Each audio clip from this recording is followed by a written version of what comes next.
when we talked earlier, you mentioned translating the message. To me, the most important thing in sales leadership or in any leadership position is the narrative and the way the narrative translates from the senior most role to the contributor and the contributor to the senior most role.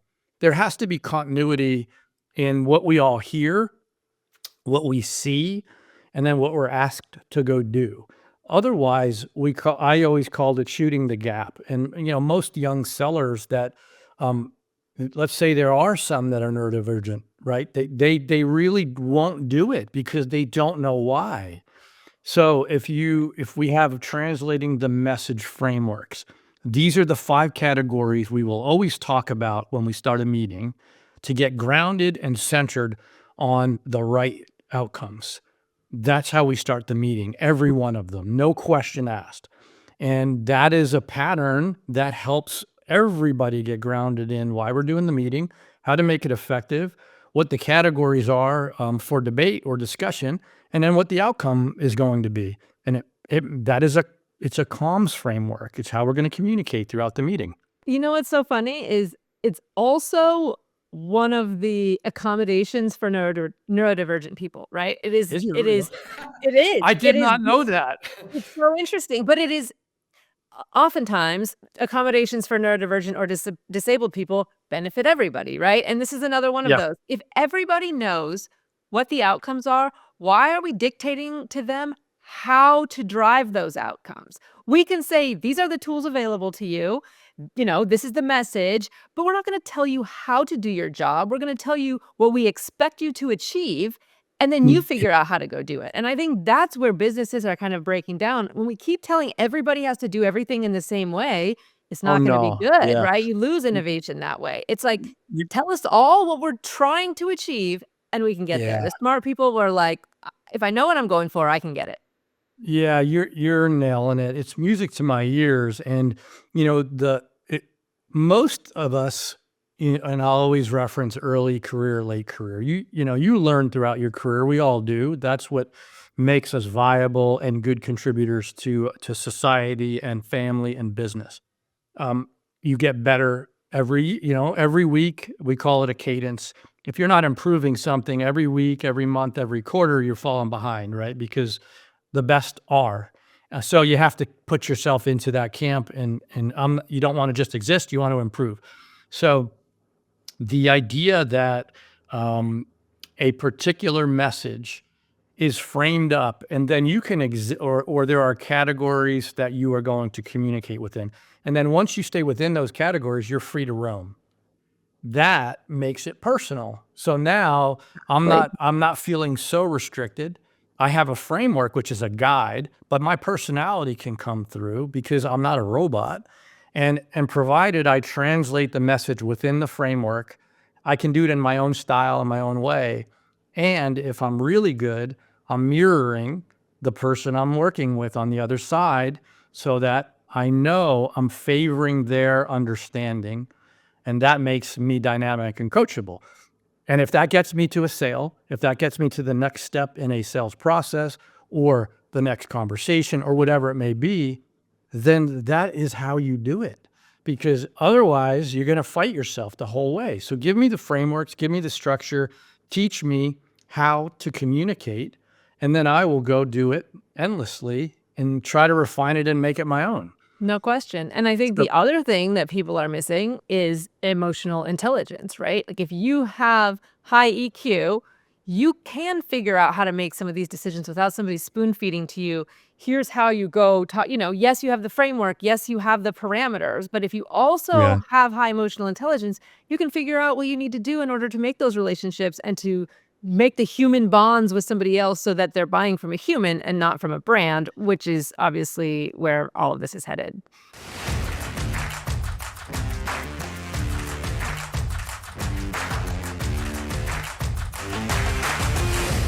If I think about selling teams and or so I'm in tech, we're in tech, right? SaaS tech sales. That there's sellers, there's solutions architects or engineers, there's customer success, there's marketing teams, there's brand, there's all these teams. They should all be out there. For sure. They should all be out there because it represents both them and the companies that they work for. And that therefore elevates awareness and That's right. brings comfort to the buying community. I But mean, is they that also accurate? here Right. comes my advice All right. for everybody, not just for sellers. But we'll start with the first piece of advice for sellers is you're always selling, but you need to build the relationships first. Anybody who sends me a pitch slap, as I call them, Yeah. I will just unfriend them because I am not here to be sold to. That doesn't mean that in 3 months, after I've built a relationship with somebody, that I won't want to buy from them. It just means I'm not here to be sold to, you know? And I Yeah. think That's so that's the totally. baseline.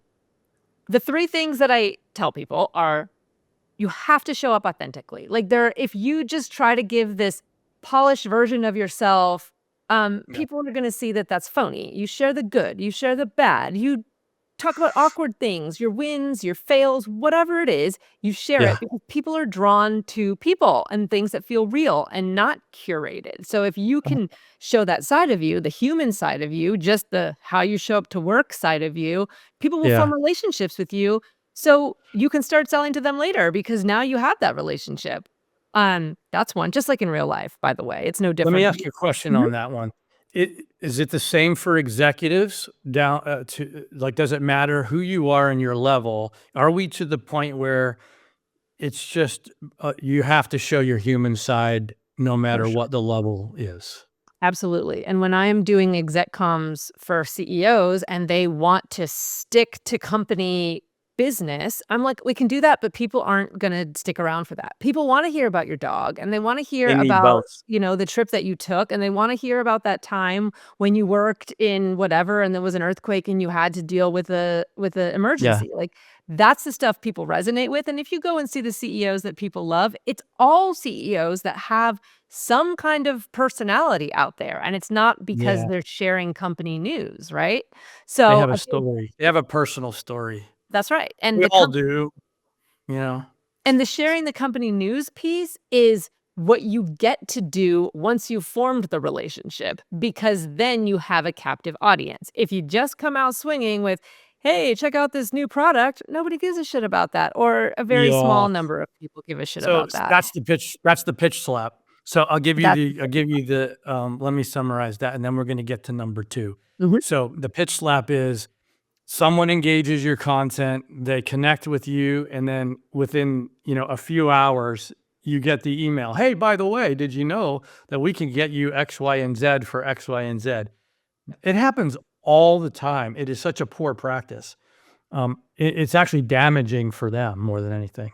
Well, and it's just ineffective. Like, I don't know who that's working on, but it's certainly not most of the audiences that people are trying to reach. And if you just put in the work, I know that it sucks to not have instant gratification, but if you put in the work, it doesn't, I'm 11 months into this journey and I can't, my results are unfathomable to what I would have thought a year ago.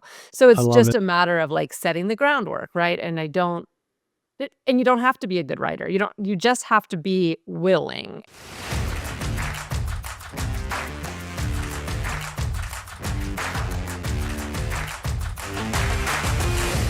What's the last thing you would like to share with the audience? Maybe for those that are struggling with getting started in social or brand or comms or anything like that. So 2 things. If you are in sales and you have not reached out to your comms team, do. I bet that they would love to hear from you and they would love to have 30-minute conversation with you. And something that I love to recommend to people, if you're in sales and you have a perspective and you want to start building your brand, see if the comms team can use you as a spokesperson for certain I love topics, it. right? I love one of my best spokespeople ever was an SE who just happened to love Apple products. And this was when I was at Mobile Iron. And so we positioned him as this Mac mobile expert. And so when Apple would have their whatever conference days that I can't remember the Yeah. name of, we would get all the media coming to him for quotes and what does this mean? And it was so awesome. And he's just a Shared. sales guy who had an opinion. And so then Yeah. we started writing blogs and bylines, and he was getting hundreds of media hits. So imagine this was, years ago. Imagine if we also were able to apply that to his online Yeah. brand, right? Like the dude could have become something just from this brand that had been created. And that's because we just started talking and we were Yeah. like, oh, you have something that we could use. We can help you build your brand. And it's this win-win. So that's It one. was a was it a Talk pull through? It was a pull through of for Mobile Iron too. totally. Yeah. Yeah. So brand awareness. Absolutely. I mean, it was like just the ultimate win-win-win. And he and I still have a great relationship years later. And, he would recommend me for a job and I would recommend him because Yeah. we formed this bond. And every month we would get on the phone and talk for an hour, like we were talking about. Just having those conversations, that's where you can pull really good stuff out of. So go Yeah. talk to your comms team. They would love to hear from you. That's one. People buy from people. It's That's all it. about the person. So, And then the right. second thing I was gonna say is just start posting. It doesn't matter. As long as your posts aren't entirely salesy all the time. This is our new product. Buy this thing. This is the cool new feature. Sprinkle that in, sure. Put in some humanity. Just be human. Talk about your dog. And there you go. I love it. All right, I'm doing it. The dog post is coming. Get ready. I'm ready. Well, I knew when the idea came across my mind on comms that you were the person, and I knew that from LinkedIn, and so it was super exciting to me because I'm a firm believer in formal communication structures that then allow individuals to be themselves within, Absolutely. because that preserves brand, but it doesn't take away from the individual. Use it internally at your companies, use it externally as you're selling or marketing or whatever it may be, but just do it. Like, the structure of comms matters, and social is an avenue that creates a super awareness network for personal brand, business brand, you name it. And will become more important. Like if you're Yeah. not there, you're gonna be missing out. So We're living it. I can, YouTube shorts on my TV with my kids. Like, that's for real. totally. Never thought that would be happening. Every day. YouTube, TikTok, You whatever. you name it. Well, Becca, it's been awesome. I knew it would be easy. I didn't realize it would be so easy, but you are awesome, and I totally appreciate learning and sharing and having you in my network and my being in your network. That's good for me. Well, thank you for So, inviting me. I had a really great awesome. So Yeah, super exciting. Thank you. thank you.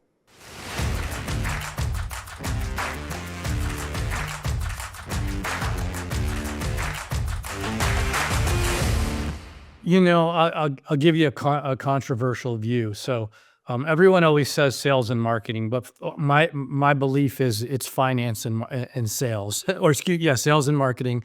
For me, it's finance and sales. Like, you have to be side by side with your CFO. They own everything and know everything, and therefore, if your capacity model, as an example, is shared and you're doing it with your CFO, your ability to go then collaborate with marketing gets way better because you're in a good place. So for me, finance and sales and then marketing. But here's where you nailed it just prior. Everyone is a different persona, and every persona hears differently. Finance is binary. They want black and white and they want specifics. Marketing is a little more broad and general, and depending on who we're marketing to, same theory, we have to mirror that persona. And in the early days, most young sellers think it's silly. I thought it was silly, quite honestly, until I learned that there's an advantage to mirroring those that you're working with, and there's a process to follow that a communications expert can teach you and make you more powerful and better at what you do. And it's part of the Not job. not to mention that when comms and sales are not in lockstep or in communication with each other, we comms people don't know what you're dealing with, right? We don't know the objections that you're dealing with. Marketing Yeah. might know, product marketing might know, but we don't. And so if we have this relationship where you're sharing with us, we can take info from that and then use it to craft strategies that literally help you overcome whatever those, is it a brand awareness issue? Is it objection Yeah. handling? Whatever it is, so that we are literally crafting communication strategies to help you make more sales. Yeah. And it goes back to And this is what you said about the ADHD thing. Um, People who are neurodivergent need to know what the end state is, and then they can back into a solution. And they don't like to Tell know me just why. little Tell me teasing. why I'm doing it. Exactly. If you Why am I can't tell doing me it? why, I'm frozen. And honestly, that's my question that I ask my teams every time we do something. Why are we doing this press release? If it's not a specific thing to further a specific goal, just because we've always done it or because we're supposed to do it is absolutely the stupidest thing in the world. So as a comms person, if I know that your goal is to make federal sales in, North America, and this is the thing that is stopping you from doing that, I can say, okay, that's what I need to solve for, and I can Yeah. back into that. If I don't know that's your problem, I'm guessing, right? I'm guessing what you need, and I'm giving you what I think you need, not what you Yeah. actually need. And I think that's where things break down. Yeah, it dilutes the effectiveness of the job. Well, it's back to productivity in general.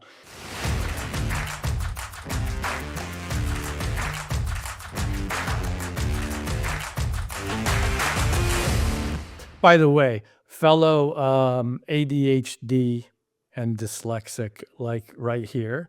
Okay, I'm 57, and I was diagnosed 20 years ago. All right. Um, so I now having structure is one of the coping mechanisms when you have ADHD.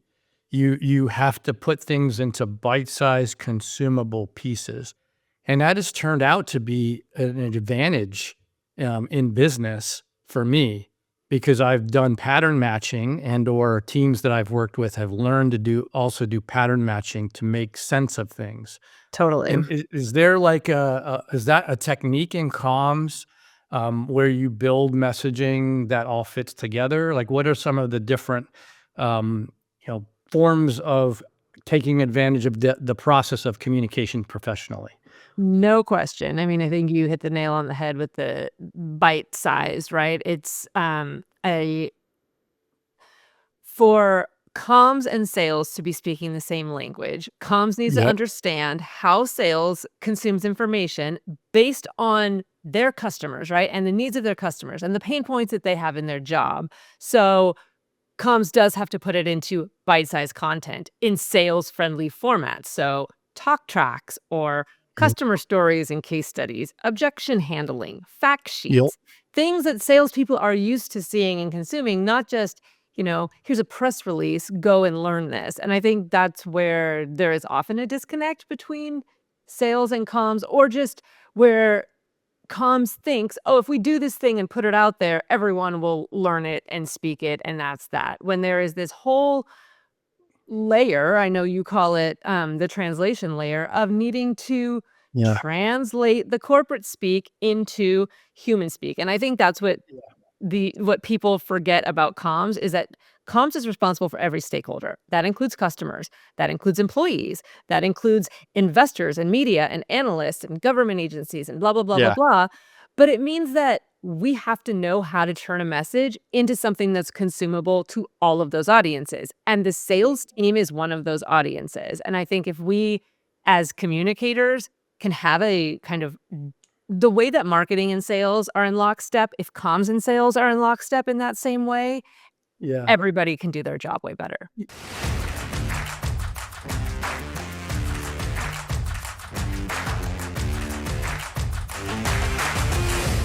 You mentioned the human experience.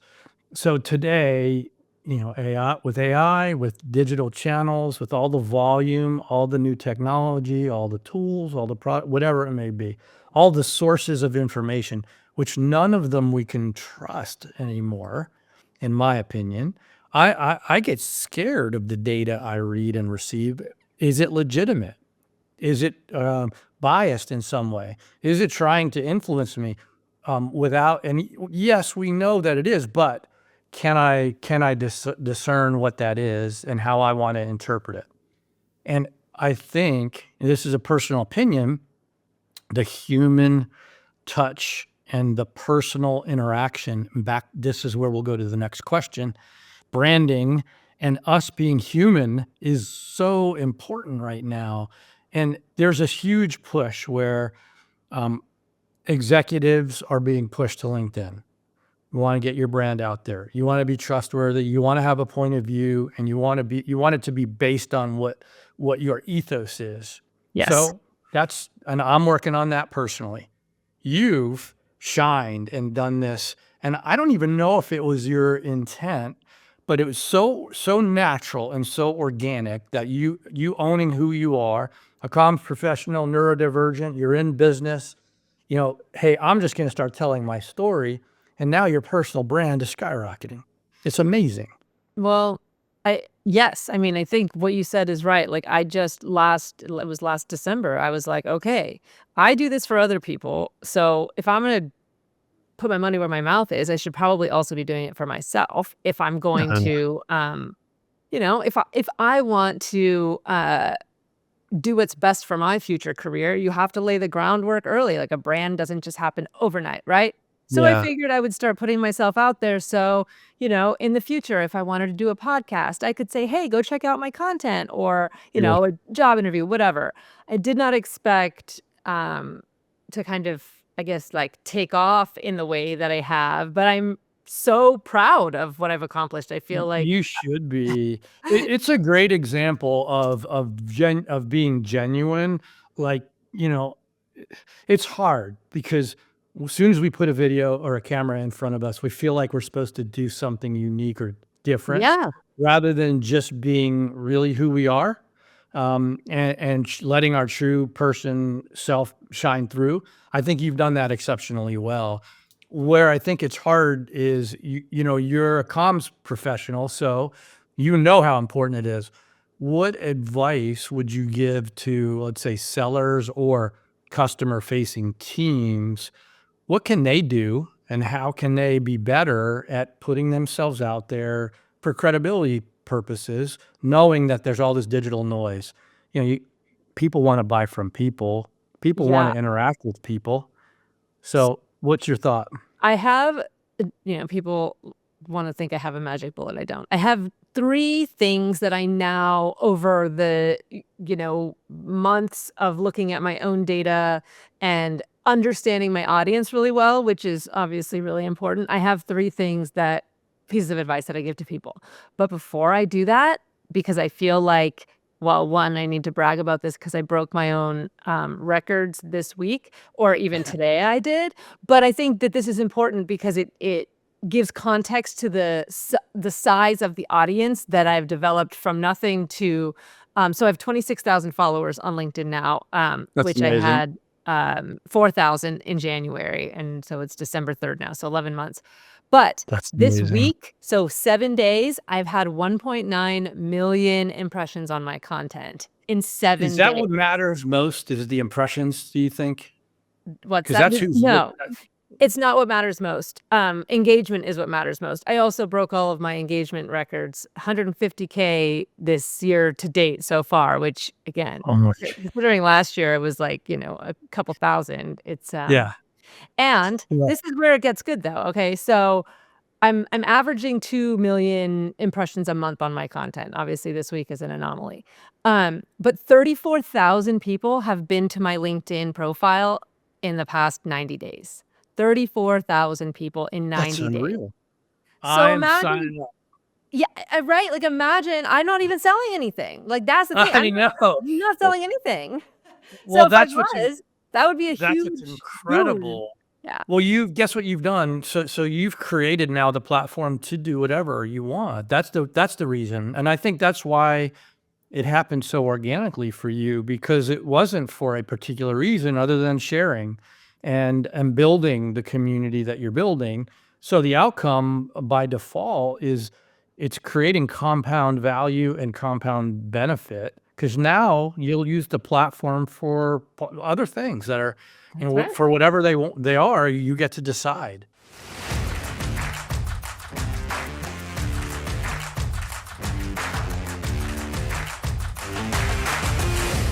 Let's go to number three. Number 3 might seem totally obvious to some people, but it's the most important piece of LinkedIn content advice, and that is always, always, always, always have a strong hook. The first line of your post, no matter what it is, needs to grab attention. or else Okay. people aren't going to get to the second line. So after you write your post, no matter what it's about, go back to the first sentence and think about how you can rewrite it so that at least people will stop scrolling. It could even just be like, oh my gosh, guess what? Oh, what? I want to know what, right? Yeah, Like yeah. You something that causes people to stop. You do that, you add a little consistency and a little bit of authenticity. And like I said, the courage to just try new yeah, things, you'll be golden. magic happens. So, what I'll take away from that is many writers, including me, and I do like to write, internally in business. It helps me formulate my thoughts. So I'm a very, consistent writer, and usually it's too much. Many say, "Oh, you write so much." That's just my thing. It's comfortable, because it helps me formulate my beliefs. So, but you people get hung up. I get hung up. First line, like when you're starting, that's the hardest part. So, what you suggested to me is game changing.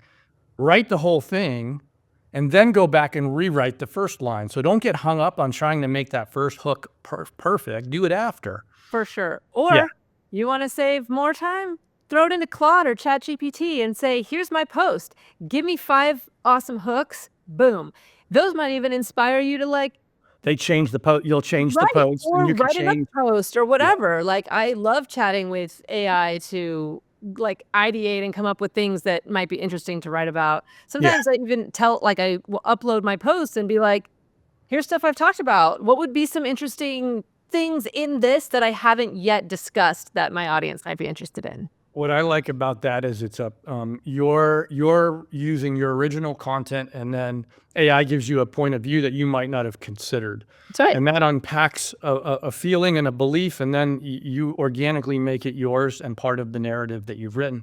To me, that is the most effective way to use AI technologies. By the way, I think, and I don't want to go deviate. I was going to go back and I was going to go to I usually rant about AI taking the thinking away from young adults, but where how you're describing it is exactly the right way to use it. You have to form your own point of view first, then you use AI to help you open the aperture. Yeah, Because if you don't, it's not your point of view, and that therefore the genuine aspect of it goes away.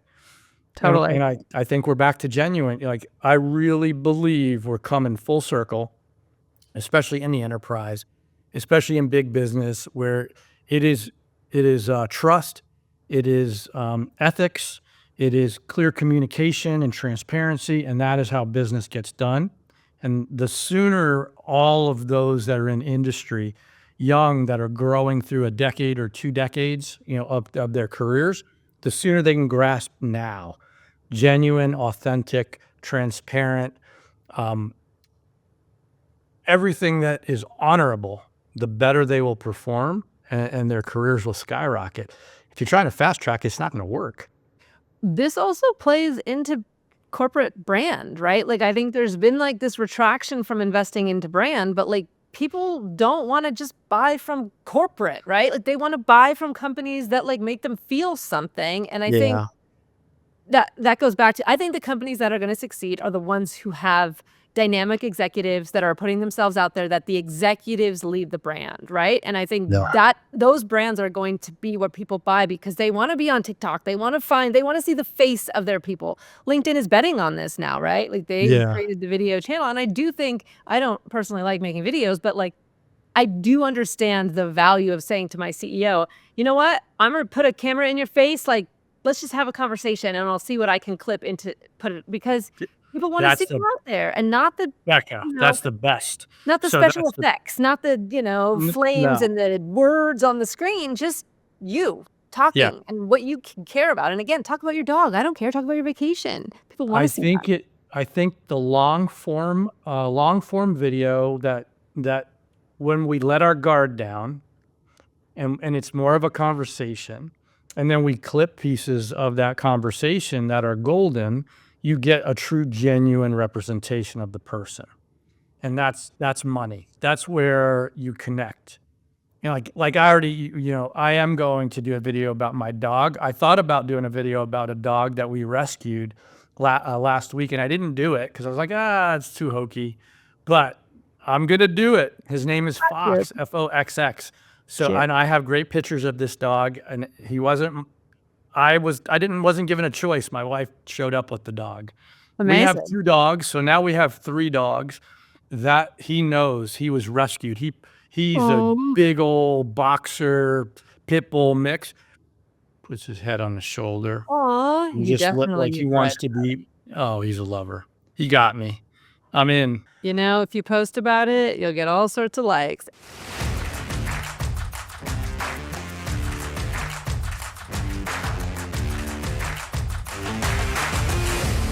All right. Well, my name's Bart Fannelli, but that's not important. I have a really special guest in Becca Chambers. I'm going to welcome you, Becca. I've watched you on LinkedIn and I've watched your meteoric rise in social, but we were connected before that even started. So I'm ahead of the game. I've known you now digitally for a year or so, and I'm excited to have you join us on JourneyCast, which is part of our Scalibrium platform and our learning format where we bring experts in certain industry in and learn about them. And we're bringing Becca Chambers. Welcome. Thank you. I am So thrilled to be nice. here. Yeah, excited to have you here. So you're a communications expert. I love that about you and in general, and I think it is probably one of the most understated or underutilized forms in within a company, let alone externally going outbound. So for me, you know, what are some of the things that got you excited to be in comms to start? And then we'll get into some of the specific stuff relative to how you use comms to run a business consistently. Yeah, I mean, I think communications is generally underappreciated. I think you're right when you say within a company, people kind of dismiss it as this nice to have, or, like a small organization over there, or part of marketing. And I think that what people need to understand is that communications is an umbrella term. I would argue that in some companies, it makes sense to be outside of marketing.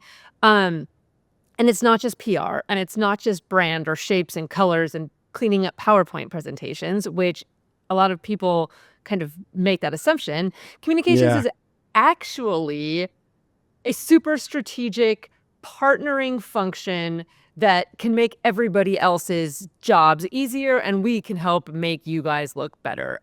Yeah. Yeah, go ahead. So there are different types, but before we even get into that, I'm going to echo, and you are so spot on. And I can tell you, back maybe 10 years ago, as an internal leader within an organization, having a communications expert structure, manage, and coach me as a leader and others on the team on how we can be more effective and structured in what we did on pattern. Dude, it changed everything for us. Our internal brand went through the roof. And that's going to be more important as we become, like, more connected, right? And everybody's sharing stuff on social, and if you have 200 salespeople and they're all saying different things, like, that's not a good reflection of your brand, right? So to your No. point, if you have a comms person or team who can come in and not just say, "Hey, this is the corporate messaging, learn it," but is able to help, like, break it down into ways that Yeah. every audience can digest it and then figure out how they can articulate it, like, that's when you start winning. So Becca, tell us about your background and how you got into professional communications. Yeah. So I've worked in comms for almost 20 years, straight out of college. 15 of those have been focused on enterprise technology. I think, um, what makes my career progression different than the majority of communications folks is that I started in sports PR, but then my tech career really began with executive communications and analyst relations. So I started as an exec comms manager at McAfee, which meant I was literally traveling with the C-suite all over the world. And so I was kind of a fly on the wall in all of their meetings, and I got to understand a lot about business that I think Yeah. most comms leaders That's don't. awesome. It was awesome, and I was, like, 26 or something, and it was just this very, fast-paced, hardcore, but, amazing experience. So then I got into analyst relations, which I love with a passion and think all comms people should do at some point. Um, which led me to leading communications at Centrify, which is an identity and access management company, now called Delinea. Then we spun out a company. This was one of the coolest things. Centrify split into 2 companies, and we took a half of the company that had, $50 million in revenue or whatever, and just stood up a new brand. So, Nice. speaking of sales comms, we had to arm the entire field to go Yeah. talk to their customers saying, "Hey, we're this new company now. This is what we mean, and this is what it means for you." It was Yeah. amazing, and it's called Idaptive. I named the company. Amazing. Oh, very cool. Thank you. That's a legacy moment right there. Well, you Totally. mentioned sports. What about sports? What did I do in sports? Yes. I worked in PR. My clients were the UFC, so I was octagon Yeah. side. Yeah, super fun. Oh, NFL, got to go to, oh, fun. the spring training stuff and the player days where they're, like, taking their card photos and stuff. Yeah. Um, it was super fun, a very fun job, but I was burnt out after a year of doing it. Like, it was not something that I was Y traveling all the time with the sports people, blah, blah, blah. you are a very well-rounded communications expert. You've seen it all. I That have, makes I've seen a lot. for Yeah, this is, so not that we wanna get into the whole career trajectory stuff, but it's never a straight line. You when we're younger, we always want it to be a perfect line. No, try a bunch of different things. You're gonna learn, and you'll assemble all the things you learn. It'll become who you are. That's how it totally. works. Well, and say yes to opportunities, right? If Yeah. somebody says, "Hey, you wanna do this thing?" Don't say, "Well, I don't know how to do that." Say, "I could figure that out," Oh, right? yeah. And that's how you grow your role and your purview Ab and all of that. exactly.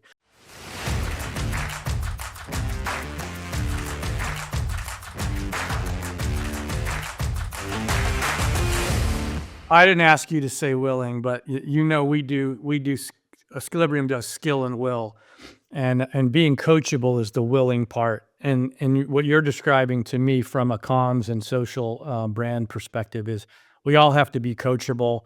We all have to soften up a tiny bit and show our human side, and we got to put ourselves out there, and then that creates momentum and awareness and acceptance at the end of the day.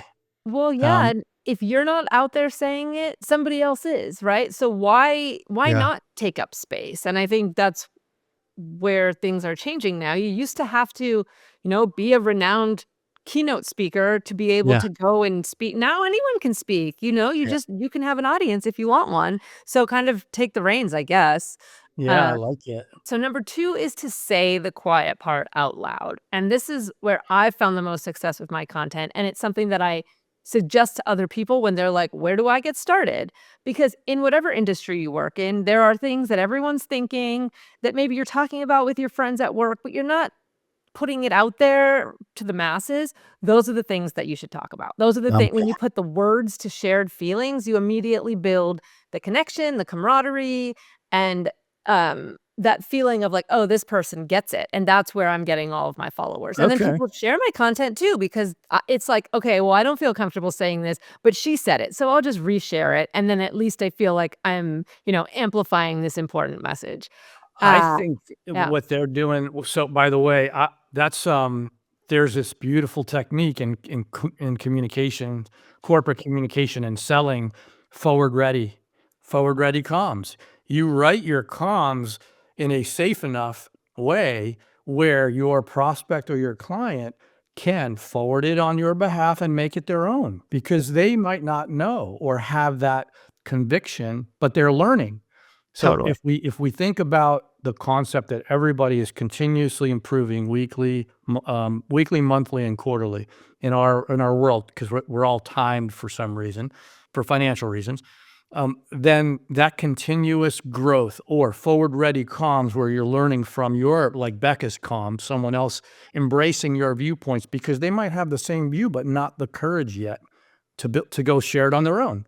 So it's giving back in a big way. You're sharing and giving back. Yeah, and I do think that I mean, the messages that I get, people are like, "This is so liberating to hear it," right? I thought I was alone in this, and like, it's that is gratifying. Like, I might not get Yeah. paid for my content, but like, I am forging these important relationships with people that if I were to say to them, "Hey, I'm selling a course on personal branding on LinkedIn," I bet I could get a lot of people to buy that because I Mm. have created this, community of relationships, and I give back with knowledge and, Yeah. I respond to messages even if I don't get anything from them. So I Yeah. think that's, part of the community, It, building. it's genuine. So number 2, hit it again. So I want to make sure. I say the quiet part out loud, but you can call it whatever you want. It's share vulnerability, it's say what other people are thinking that they're afraid to say. It's kind of put Yeah. yourself out there and discuss your reality because somebody else is feeling it too, and Your that's inside voice, your Mhm. inside Yep, voice. Yeah. Yeah. And I think that that actually does, for the most part, is it helps most of us try to have a positive view. So if you truly start to write how you feel and it's not good, you look at the words and you say, I better change my perspective. And then you go positive, hopefully, because nothing good ever happens from the negative, the abuse, we'll call it abuse, whatever it may be, where there's direct accusatory calms. It happens in business all the time. totally.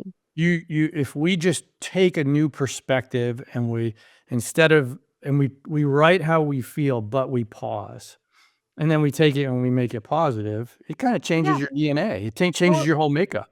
Or vent with a purpose, right? Like, vent to say, "And this is what I learned from it," right? Yes, Yeah. I can vent about this thing that was so obnoxious or whatever, but here's what came out of it that was positive, to your point, like, That's it. putting it back to the what I learned from this experience, which I think is this is a good point. People are always like, "I just don't know, like, what to write about. Like, what do I have that's interesting? How do you come up with these things?" And I'll say to them, in the last 10 minutes, we've talked about the fact that this year your father died and you won a bunch of awards. I'm like, talk about this year. Talk about how this was, on one hand, the worst year of your life because your parent died, and that's been incredibly difficult. And on the other hand, you've won some of the best professional awards of your career.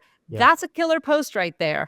And Shows it's you resilience. They're resilient. That's exactly what I said. I'm like, "Here's your resilience post." But my point being is, like, everyone has a story about anything. I went to the store today and this happened, right? Like, there's always something that, and it doesn't have to be like, "And here's what I learned about business." It can just be, "I love M dashes," which I write about constantly, I and don't it's know one what of an M dash is. Oh my, sir. I posted today with the keyboard commands of how to use them because I love them so much. They're your Okay. long dashes, double dashes, some people I'll call check it out. them. Okay. I Yes. think I know. I But just didn't know what they were called. yeah, exactly. But my point Because being, I I wrote use your about comma. punctuation. So wait a minute. We're still on number 2. The comma, there's a special comma you talk about. Oxford comma. I use the Oxford comma religiously, and that is the comma after the word before the and. That's right. Also known as That a serial comma. I'm learning. That is awesome. Well, All see, right. here, this is the thing. I never would have thought 10 months ago that anybody I talked to would give a shit about my opinions about commas or M dashes.